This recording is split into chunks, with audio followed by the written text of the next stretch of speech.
Hello all, quick video to do with adjusting your headlight beam on a Yamaha XV1900 Stratoliner. You may notice I've got the headlight unit out. I'm in the middle of doing something else, and in theory, and credit to someone on Facebook for this information, apologies I've forgotten their name, but someone posted you can do this without taking the headlight unit out, which in theory you can, but I'm not sure how easy it would be. But I'm going to show you what needs to be done, and then I'll have a go at doing it with the headlight unit back in.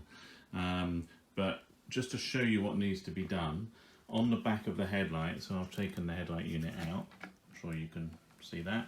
On the back of the headlight you've got these two sort of bolts sticking out.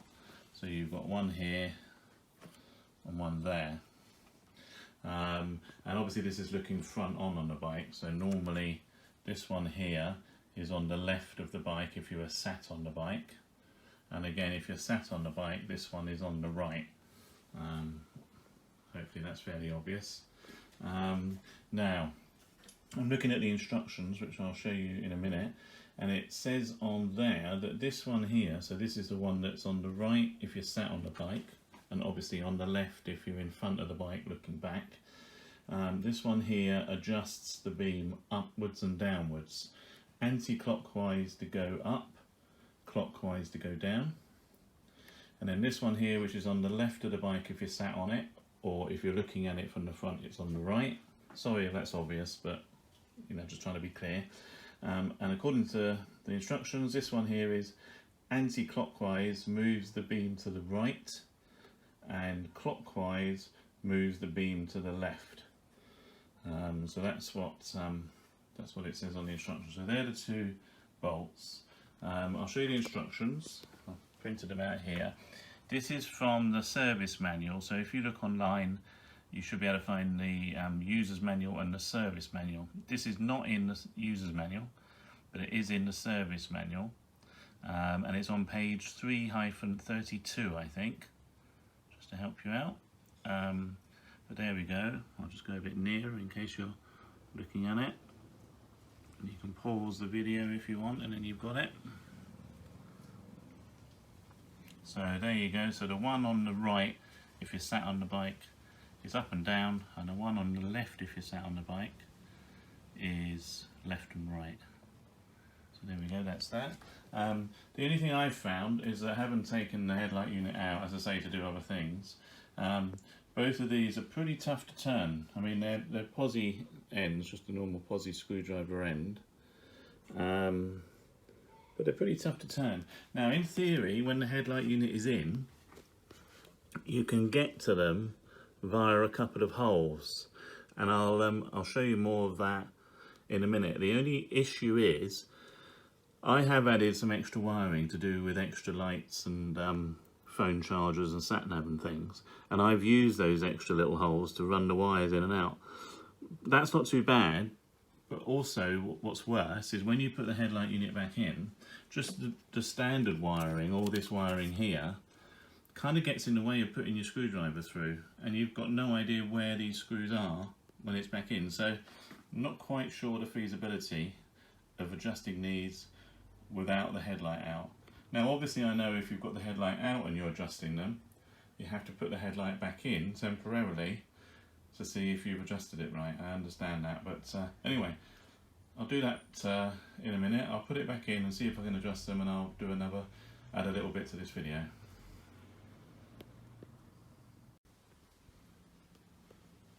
Okay, I've got the headlight unit back in.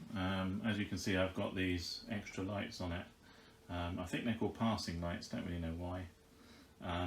So that makes it a little bit more complicated for me. But yeah, I got the headlight back in, and then we were looking at adjusting them. Now, I've had a look on Facebook, and the guy I need to say thank you to is Mike DeCock. I think he's a pilot, looking at his profile picture. But thank you, Mike, because I always thought, like other people, you had to take the headlight unit out to adjust the beam up and down and left and right. But in the back of the headlight, so if I go down here, hopefully you can see there's sort of a little hole with a rubber bung around it. Now I've got wires coming out because of the extra lights and because I've got a power feed to my sat nav and on the other side to a phone. So I'm guessing normally, well, I should remember but I can't, there's nothing in that hole. Having said that, I can still get a screwdriver in there, and you can adjust. I'll come back a bit and it'll give you a bit of an idea of where it is. So there you go, underneath the top yoke, and then just under there, back of the headlight, there's two rubber circles. There's a bigger one at the bottom with all the wires in, so there's loads of wires at the bottom there, but there's a smaller circle, rubber circle at the top, and it's the same on the other side. So this side, if you remember, so this is on the right hand side of the bike, if you were sitting on it, and this is to adjust the headlight up and down. Clockwise is down, I think, and on the other side it's left and right. I can't remember which way is which. Now, what you have to do is get a reasonably long screwdriver. I'm not moving this one because I found where to go. You have to get a reasonably long screwdriver, but not too long because the tank gets in the way. Brilliant design, not. Anyway, you put the screwdriver in and you have to find that little screw adjuster on either side. Now the way I did it is I sort of gently put the screwdriver in until it was pretty much hitting the back of the headlight, so you have to be a bit careful. And then if you remember, those screw adjusters stick out a bit. So what I did then is I sort of wiggled it around to try and visualise by feel where the sticky out bit is, then pull the screwdriver out an inch, and then I kind of had an idea of where I was aiming. But it took me a while, so you have to be patient, but it is possible. Having said that, on the other side, the left and right adjustment, which probably isn't as needed, I couldn't get the screwdriver in. I've just got too many wires in there, so I couldn't get the screwdriver in. But luckily on this side, for the up and down adjustment, I can get the screwdriver in, and I can adjust it. So I can feel that now. I can feel that's on the screw. And so if I need to make another adjustment, because I adjusted it when it was out just now, I can do that. So there you go, I hope that helps. Thanks to Mike for that, didn't know that. It's not straightforward, but if you can get a screwdriver in and find where the screw thread is, then you're doing well and you can adjust it without taking anything apart. Screwdriver wise, how big is the screwdriver? Sorry, I haven't got my tape. Yes, I have. I've got a tape in here, so it's a bit messy. So, just in case it helps, the screwdriver, a total length of 26